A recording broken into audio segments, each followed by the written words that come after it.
Welcome back to the channel, guys. Today I've got an exciting new product for HDZero. It's from Foxeer. It's the new Foxeer Race VTX. As always, I'm Jeff from Titan FPV and RC. Let's dive in. First order of business, guys, if you're not subscribed, please do so. Click that notification bell and you'll be notified when I upload all new content to the channel. The reason why this is a groundbreaking product for HDZero and it's bittersweet is this is the first third-party VTX that's compatible with HDZero. Now, you're saying SharkBite VTXs are compatible with HDZero, but those are manufactured by HDZero for Fat Shark. This is the first, and hopefully first of many, VTXs that's manufactured from another manufacturer. Foxeer took the lead on this one, so thanks to you guys. This is a 20 by 20, 200 milliwatt, so it's 25 on up to 200 milliwatt VTX, and it's slightly different in the form factor from the Race 2 VTX from HDZero. You can see the DiviMath chips, and as you see, you've got Foxeer on the PCB. Now, this is a thick and robust PCB. I would say that it's easily thicker than the HDZero Race VTX. For comparison, here's the HDZero Race 2 VTX. As you see, the form factor is similar, but it's slightly different. I believe the Foxeer is slightly smaller. It may have a thicker PCB and the port for the joysticks on the bottom. And you got your MIPI connector, as well as your update port, and then your joystick if you want to change channels without a flight controller. Let's see what else is in the box. As always, your bag of goodies.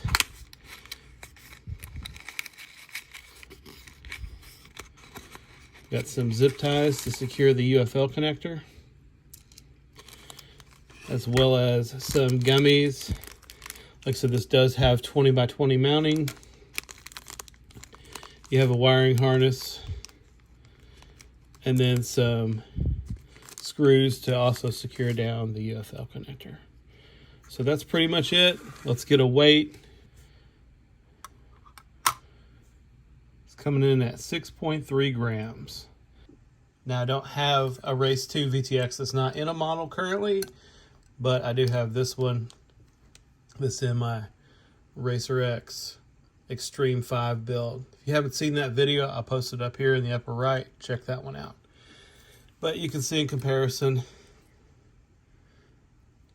they are slightly different in form factor. If you guys want to see a comparison video on how the two perform, post that down below in the comments, and I'll see what I can do about making that happen. But that's not all we're going to touch today. I'm going to show you how you can easily update the Foxeer Race VTX. HDZero quietly introduced a tool recently. It's similar to the FR Sky update tool. It's a USB flasher that you can connect to your PC currently. But the software with the FR Sky tool was very clunky and it wasn't user-friendly. But HDZero came through as always and has whipped up a quick and easy UI that you can install. The best part about it is it also works with the FR Sky update tool. So that's what I'm going to do today. I'm going to show you how you can update your Foxeer Race VTX with the new firmware update utility. Jeff from the future, guys. After much trial and error, the Foxeer Race VTX 2 is not currently supported by the update tool, but I don't see any reason why it wouldn't be supported in the near future. So stay tuned. If you try to flash this, do so at your own risk. I'll post links to that tool in the video description. You can pick your own up, but as I stated, I'm using the FR Sky version. So not only did HDZero release a new hardware tool to flash their VTXs, they also released a new update utility that's much more user-friendly than the FR Sky one.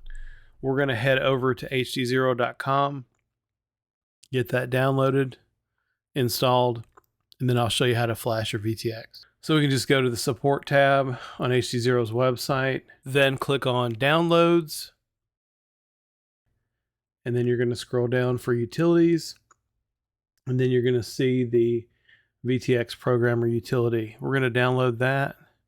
Now currently this is only available for Windows. It doesn't work on Mac OS, so unless you're running something like Crossover to where you can install Windows applications, or Wine on Linux, this is going to be a Windows only process. We're going to go ahead and extract the tool from the zip file.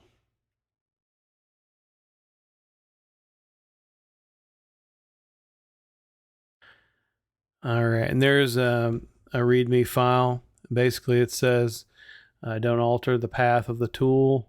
So I'm going to install it to the program files folder. You can install it wherever you'd like. And once we've got it installed, I'm going to install the drivers for the tool. And then we're going to create a shortcut on the desktop so you can easily access the tool in the future there. And I went ahead and pinned it, I believe, to the taskbar later. So, but I'm just transferring it to the program folder.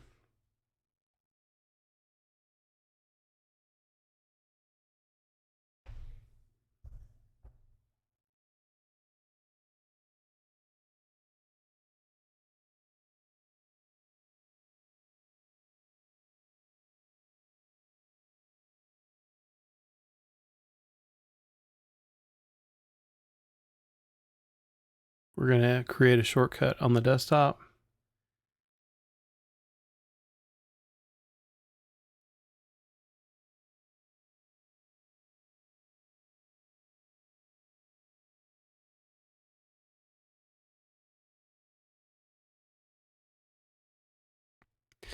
And then next we're going to have to open up the driver installer and install that with the setup wizard. Just takes a second.